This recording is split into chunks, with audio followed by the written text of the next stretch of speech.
Alright, so basically, we are doing post notification shout out at the end of every single vlog. You guys want to have the chance to get shout out one of our vlogs. Subscribe to the channel right now, join the family, and turn notifications on. After you do that, comment down below that you got notifications on. So right now, you want to tell them.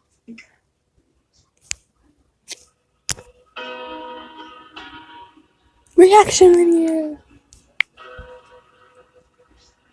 I really like my shade of W1 because it doesn't cover up my freckles, but yeah, it just enhances them.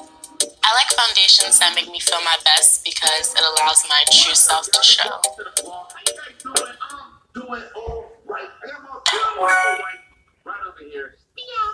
When I was younger, I realized there was something different about me.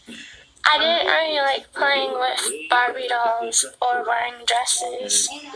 I preferred hanging around the boys and playing with action figures and cars and playing in the mud and even playing with the insects sometimes and frogs. Not that many people liked me. I got picked on. It made me very sad. When I started to hit puberty, that's when it got hard. I felt fat and ugly, and I got bullied for being the tomboy. But I knew there was something more to me, something that was missing. I didn't know who I was. But then I got a phone one day and discovered the term transgender, and I looked it up, and it made so much more sense to me. I realized that I was transgender. I didn't tell anyone until grade 8. I was too scared to come out because I thought people wouldn't like me. But surprisingly, no one really hated me for it. I had so many friends who cared and tried their best to understand. But sadly, some people didn't. But that's okay. It's hard to understand. Now I'm very happy with who I am. And I'm proud to be myself.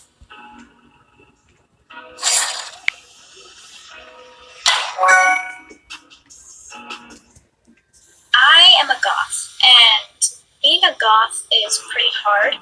I get so many remarks every day, like, "Hey, Wednesday Addams, where's your brother?" Or, "Hey, Morticia, where's Gomez?" Or, "Hey, Halloween ended." I remember 2 incidences that really got underneath my skin. Turn it down, I can't hear you. So the first instance was back last winter, and I was walking to Walgreens, and I approached the parking lot, and this little boy is just staring at me, like, pretty awkward and pretty uncomfortable, so I decided just to smile and wave, you know. He, like, whirled his head around and looked up to his mom and goes, "Mommy, Mommy, that girl looks dead. Should we help her? Should we help her?" And at first the mom was just kind of confused, and then she turned to me and just let out this giant dramatic gasp and then covered her child's eyes and goes, "Honey, don't look, she'll curse you." And then she just glared at me and started calling me a witch. And so I just ignored her, and I'm like, "Okay, crazy lady, I just gotta go get my cough drops and I'll be done with her." And then when I came back out, she was still there, and she was still chanting witch underneath her breath. And then I noticed that she had the charmed necklace around her neck, and I just kind of chuckled. She's like, "What's so funny?" And I'm like, "Well, you're calling me a witch when you have the Wiccan symbol around your neck, and you know the word witch comes from Wicca, which I am not. So yeah, don't be so judgy, and don't shield your son from this. Like, it's a horrible thing, you know." I just kind of left her there with like her jaw hitting the floor. The second instance really bothered me. I was ringing up my stuff at the self-checkout, and this guy is just staring at me. And I could tell that he was very religious, so I got my receipt, I got my change, my items, and I left. He follows me, grabs me by my shoulders, whirls me around, and goes, "Child, there's more to this life than worshipping the devil. Please, don't shroud yourself in darkness." I mean, the guy acted like I was going to be forever cursed in the pit of hell, but I just kind of snapped. And I was like, "You know what? It's Bible thumpers like you that depict gods as satanic and evil, okay? I'm not sacrificing children. I'm not slitting people's throats. I'm not drinking goat's blood and running naked in the woods, okay? It's a fashion choice, not a religious thing. Can you please pull your head out of your butt and realize that?" And FYI, sir, I grew up in a Christian household, and I live behind 2 churches. Alright, so don't tell me I'm satanic before you get to know me. So, there. And then I left. And the look on the guy's face, I will never forget it. It was a mixture of like, holy crud, she's right, and oh my lord, what did I just do? You know, so what? I'm goth. It's just my decision, what I wear and how I look like. I'm me, and I wouldn't want to be anyone else but me.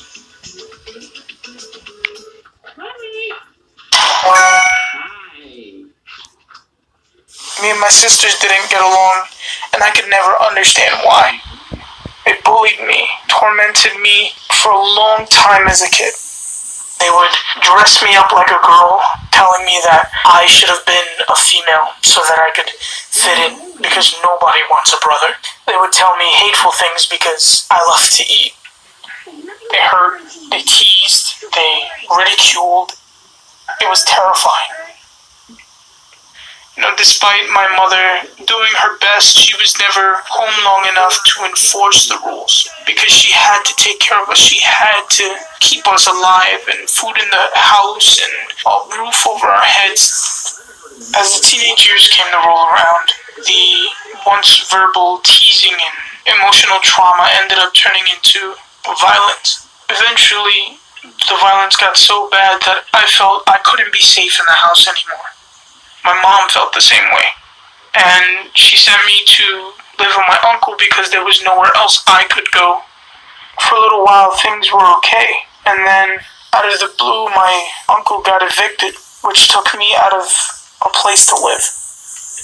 I found myself at Central Park, and ironically enough, this is when Pokemon Go was a big thing, so it was really easy to blend into crowds because everyone was running around Central Park looking for Pokemon, and it didn't look weird for this chubby kid to be sitting down, you know, on a cracked phone, just sitting to himself.